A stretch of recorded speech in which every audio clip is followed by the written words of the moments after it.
Olá pessoal, eu sou o professor Paulo Lacerda. Estamos aqui para a nossa primeira dica de uma série de dicas de AFO e LRF para a prova do MPU, especialmente para vocês que estão se preparando aí para essa prova tão aguardada, né?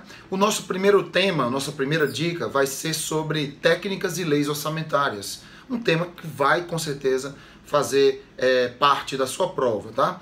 Técnicas orçamentárias, também conhecida como evolução orçamentária, é a divisão entre dois orçamentos que aconteceram no nosso país. O orçamento tradicional, também conhecido como clássico, e o orçamento programa, o orçamento moderno. E a norma que foi a divisora de águas foi a edição da Lei 4.320 de 64. Aí já vai a primeira grande atenção para vocês. A prova vai te cobrar dizendo que vai ser o Decreto 200 de 67 ou a Constituição de 88, as normas que criaram o orçamento-programa. Não, essas normas deram mais amplitude, deram mais gabarito ao orçamento-programa, mas ele iniciou com a edição da Lei 4.320. E a característica básica do orçamento tradicional, que imperava antes dessa lei, era a busca de objetos, a busca de meios, sem planejamento, sem indicadores de desempenho. Era um orçamento que para o Brasil era quase empírico, era uma coisa quase no achismo. Já o orçamento-programa, adotado no nosso país a partir de 64, apesar de uma leve parada, né, na década da ditadura militar, o orçamento-programa tem como características básicas o alcance de objetivos. Eu vou atrás de objetivos, vou atrás de fins, de resultados, e não mais de meios, como era o orçamento tradicional. E a grande característica do orçamento-programa é justamente culminar com as três leis orçamentárias que surgiram a partir da Constituição de 88, a partir do artigo 165 desta norma, né? Que é o PPA, a LDO e a LOA. Atenção especial à questão dos prazos, tá? O PPA e a LOA são enviados até 31 de agosto, com adendo de que o PPA é enviado quadrienalmente. E são devolvidos até 22/12, ou seja, o fim da sessão legislativa. Já a LDO, ela é enviada até 15 de abril e devolvida até 17 de julho, tá? Pelo Congresso Nacional. Sempre essas leis serão enviadas pelo Presidente da República, isso é uma competência indelegável, tá? Assim como a aprovação, já falada, é pelo Congresso Nacional, também uma competência indelegável, tá? O conteúdo básico do PPA é o DOM, as diretrizes, objetivos e metas da administração. O da LDO é o MEDO, né, que são as metas e prioridades, incluindo a despesa de capital para o ano seguinte.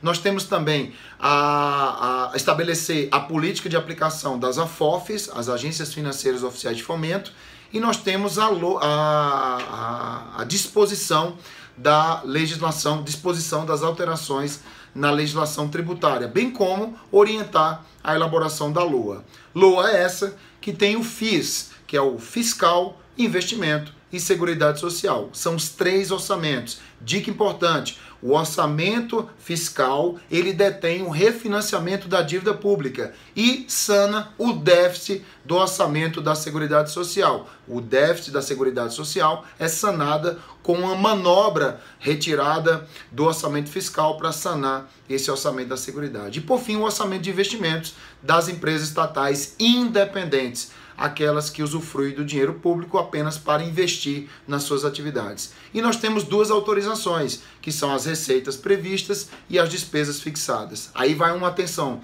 A emenda 95, que criou o teto dos gastos primários, ou o novo regime fiscal, ele desindexou a despesa primária da receita prevista, a despesa primária fixada da receita prevista, e a indexou a do ano anterior, a crescida da inflação do período, deduzido os valores de restos a pagar pagos, tá? Esse é o grande segredo da emenda 95 que criou o novo regime fiscal brasileiro, tudo bem?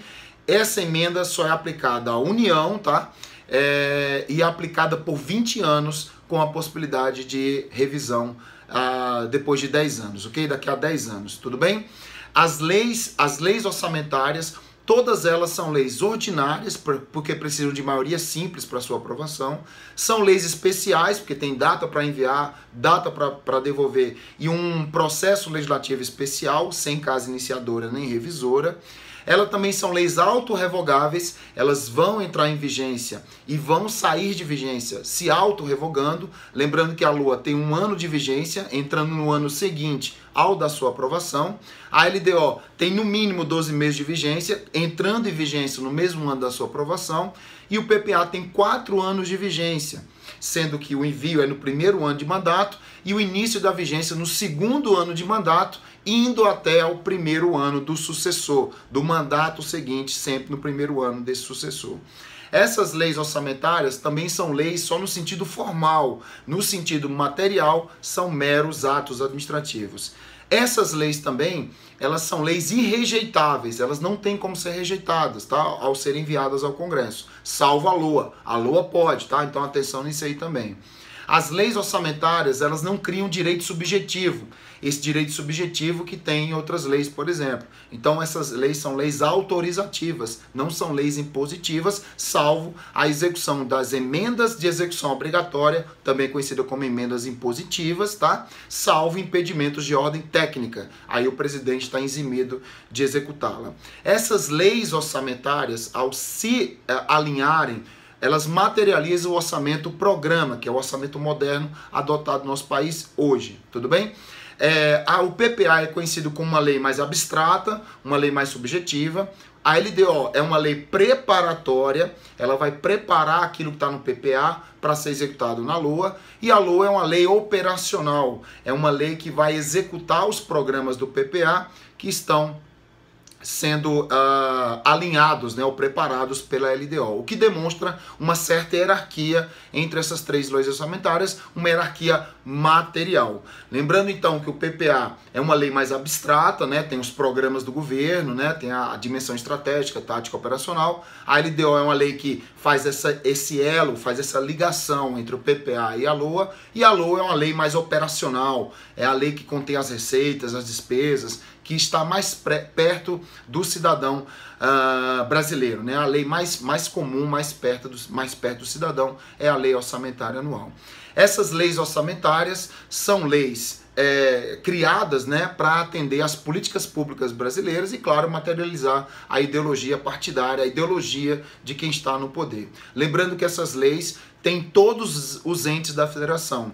Todos os entes da federação têm as três leis orçamentárias, que é una, tá? Então, o orçamento do MPU vai ser enviado para o Poder Executivo, que consolida numa lei única. E aí vem a pergunta, se o MPU, por exemplo, não enviar a sua proposta no prazo legal para que o Poder Executivo consolide numa LOA, o Poder Executivo utilizará a vigência da LOA, ou seja, o que está sendo vigente naquele ano, para utilizar como proposta. Outra coisa importante, se o presidente não enviar as propostas, ele comete crime de responsabilidade nessas datas aprazadas, tá? E o Legislativo utilizará a lei orçamentária vigente como proposta. E caso o Legislativo não devolva as leis orçamentárias, no caso da LDO, eles não terão recesso parlamentar. No caso do PPA e da LOA, principalmente da LOA, as despesas de capital poderão ser executadas por meio de medida provisória à conta de créditos extraordinários, enquanto a LOA não for aprovada. E as despesas correntes serão divididas em 1/12 para serem enviados às unidades gestoras. Importantíssimo. A lei que será dividida em medida provisória 1/12 é a lei em proposta, porque a lei vigente ela vai morrer no dia 31 de dezembro. Então muita gente confunde, tá? É a lei em proposta que será dividida para ser executada no exercício seguinte. Tudo bem, pessoal? Então com essas dicas, relembrando essas dicas, eu tenho certeza que você vai se dar bem na hora da prova. Então atenção, fique sempre atento, fique sempre atenta. Amanhã nós vamos ter novas dicas até a prova do MPU. Fique ligadinho aí que a gente vai passar as informações importantes para vocês. Então até lá.